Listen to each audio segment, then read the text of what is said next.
Alright, guys and gals, welcome to the first game of round 2 of the Tiny Wars Open Tournament. I am Advanced Warrior. And I'm CJ. And the game 1 is actually a mirror match with Ruby, player 1, as red, and Plague as player 2 on blue, both playing Isabella. Isabella has a boarding cost of 50, a zone radius of 2, and zone expands on 30 and 60. Her day's day is that all of her units inside the CO zone gain plus 20% offense and plus 20% defense. And her CO power is a full 60 energy cost. All units gain the day-to-day buff, and all units also get plus 2 movement, and indirects get plus 2 attack range. A very insane power, if you ask me. Yup.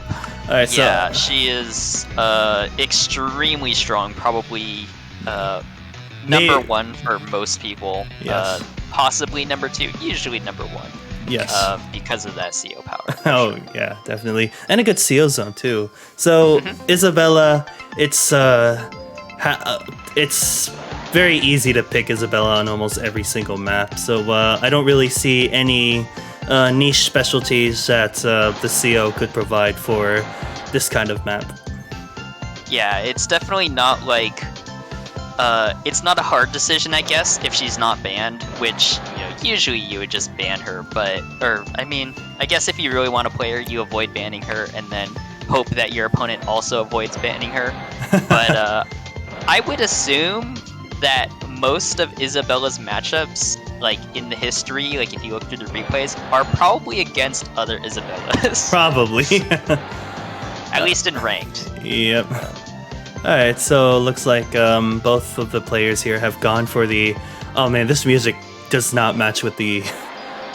this music's a different vibe. Looks like both of the players from the base went to the airport instead of moving towards the opponent's 2-base side. And it makes sense considering that the bike can chain from the airport towards the middle and start putting some presence there.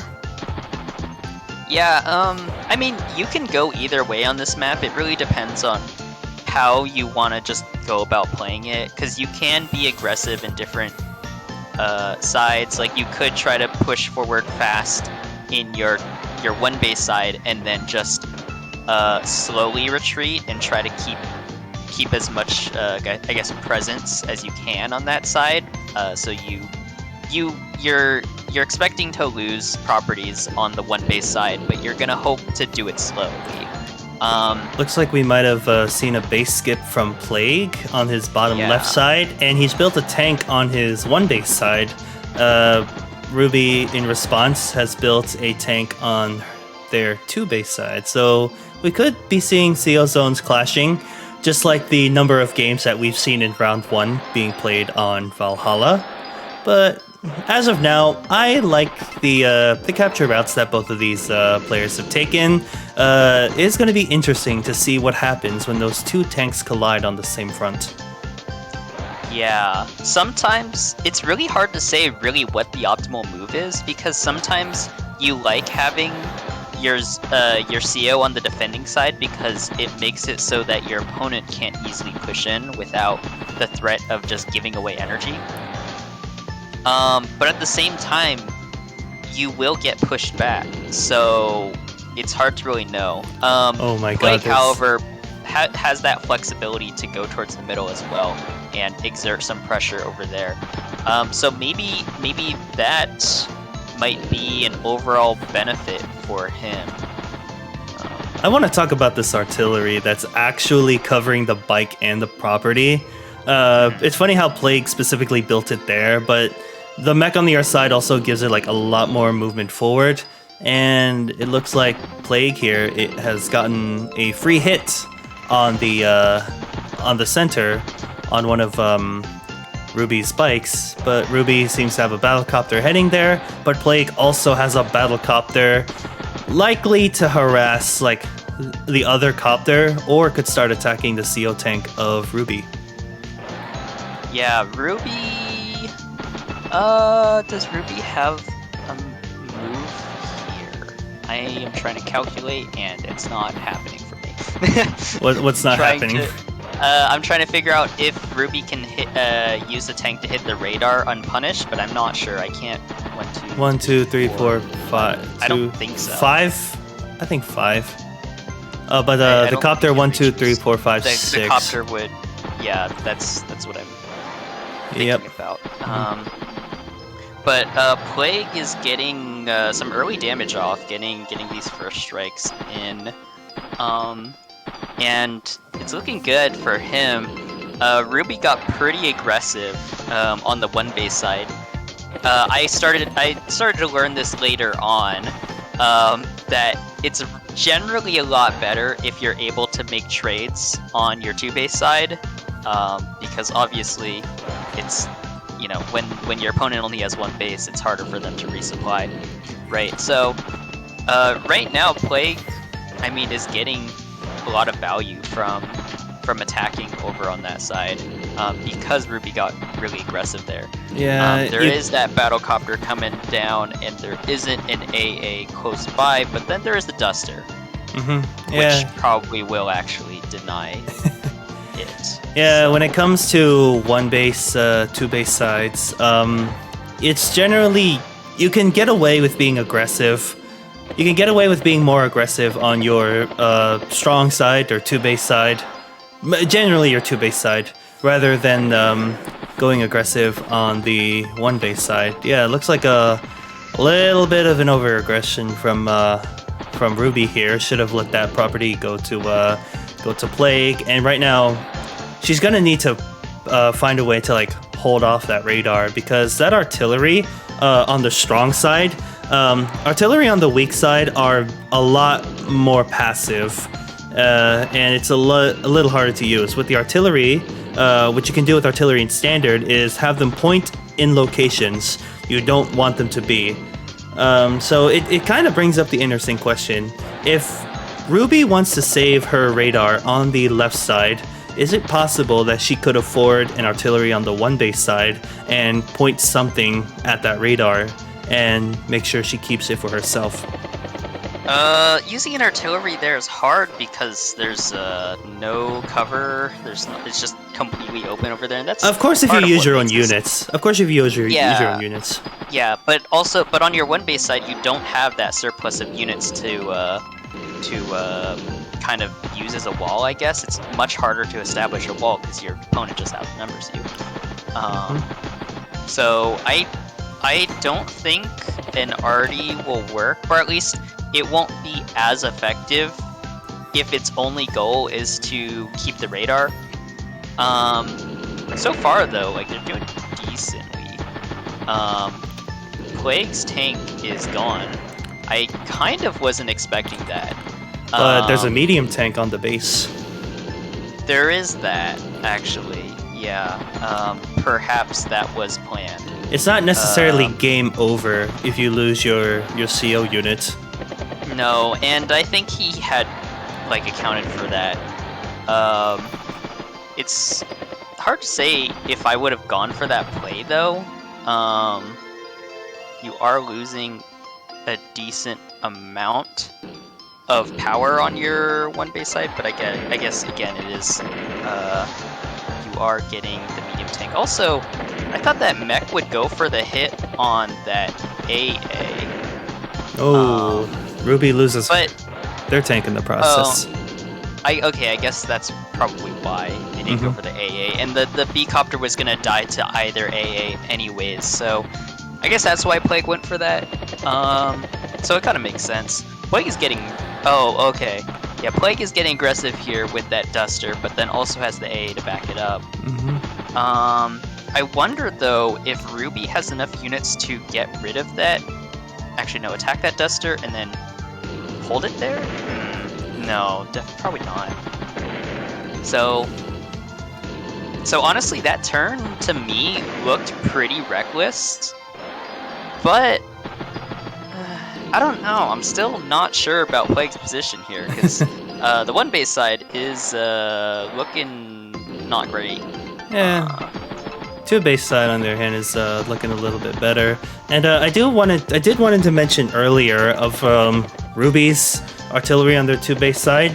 They're like two mountains next to the radar, and they definitely could have like maybe gone for the radar and just snug that artillery right there in the corner, and they could start capturing the radar. But it looks like they are capturing the center radar. Oh wow, we're getting a trade of radars here, but just on different sides of the map. Ruby's possibly going to get... Wait, this is Plague's turn. Sorry, the music's the same, so I'm a little confused. That's a ruin. Can the battle bike not reach? Which one? Where? Oh no, the bike has moved back. So Ruby will get that center radar, but in return, Ruby could lose the side radar on their one base side, but no, actually goes for the interrupt. Interesting. I'm very curious to see. Is it income even, or is Ruby like slightly ahead? Why don't we check that? Oh yeah, we can. Oh wow, it is not even. Plague is down by a lot, but it is also Ruby's turn. Yeah, Plague is not gonna get anything this turn though, so he's down. There's his property here, so. Oh, okay. So Plague will get this, so he'll be down 2. And then if he can hold on to this, then Plague will get that radar. And then it'll be even because they trade radars. But then but Ruby still has the center ones, and is still capping that top radar. So, I think Plague is not in a fantastic position here. A little bit. Oh, a base skip from Ruby. It looks like Ruby's building a medium tank on their one base side to defend, but that artillery, I've noticed artillery like teched up tanks. You know, just make sure you cover it. It's Plague's 2 base side as well, so there's a good chance for the artillery to perhaps zone out or shoot that medium tank if that opportunity ever comes. But right now it looks like we're slowly seeing a income shift coming from Ruby here.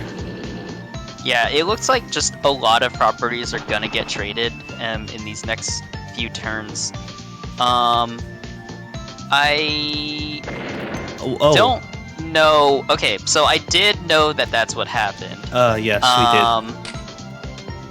And we saw this in the Discord a little bit, that Ruby was saying that it was really difficult to have the mental state, or the right mental state to continue playing. And it is very hard because, like, right now, the game is kind of unclear. There's a lot of moves you can make. There's a lot of ways you can blunder. I feel like, though, like, even though it's a very unclear position as of this point, I feel like Ruby is actually still winning here. Plague has an advantage in energy, but it's not insurmountable, I think.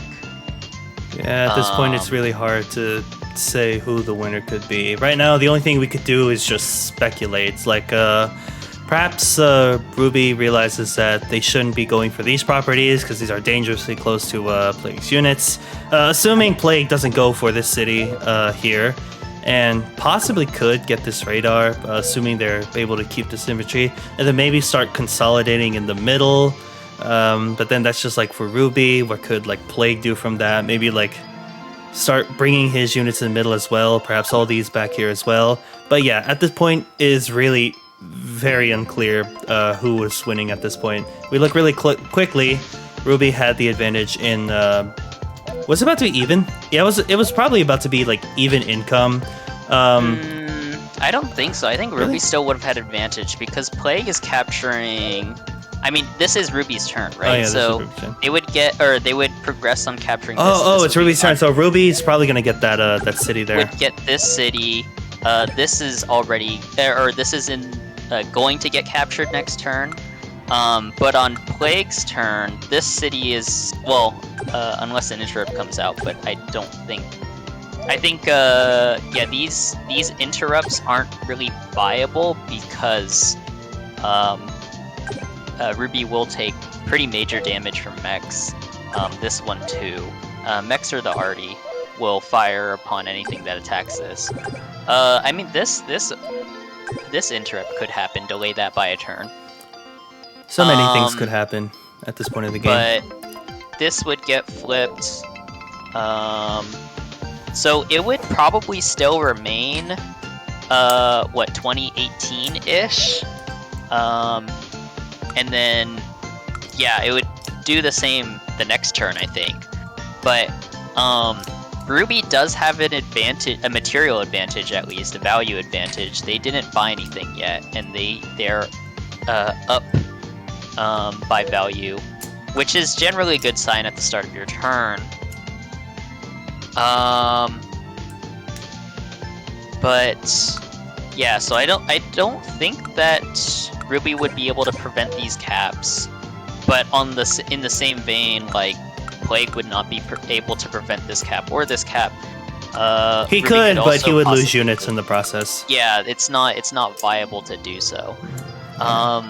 So I mean, we would see what this map is meant for, and that's like, swapping back and forth. Then I guess like Ruby still has a income advantage. There's these radar properties. Maybe Plague will get this in a turn, or like in 3 or 4 turns. But yeah, I still would like Ruby's position more here. Oh yeah, definitely. And so it's a little bit of a shame that like Ruby had to resign early. Yeah. But it's also understandable. These games are really difficult. They can really kind of mess with your head. Yeah, it is very taxing. Advance Wars, yeah, it's a strategy game. Of course, it could be very taxing on a player's mind. But still, a lot of props to Ruby. Had a pretty good performance in round 1, in their game 1. And here they were holding off fairly well, and like looked like they were having the lead against the number 1 seeded player. So I will say, like, even though Ruby's her mental state was his or her. I'm sorry. Yeah, just use their. I am so sorry if I'm getting this wrong. But yeah, their mental state wasn't the best, but that's completely okay. Always look out for your own mental health, and that is worth more to look out for. Yeah, neither of us are strangers to surrendering a game that we probably were winning just because it's like, I can't do it. Yeah, I just can't play this right now. I'm not able to do it. It happens to the best of us. Happens. But again, props to Ruby. Very strong performance in this tournament. If we ever do another one in the future, I would hope that they do come back and give it another go. But yeah, I'd definitely love to see them again. Yeah, but because their performance was very good. Oh yeah, but as for the results of this game, Plague moves on to round 3. All right, guys and gals, always watch out for your mental health. We care about you. I am Advanced Warrior. I'm CJ. And you all have our warmest regards. Please take care. Thanks for watching. Ciao, ciao.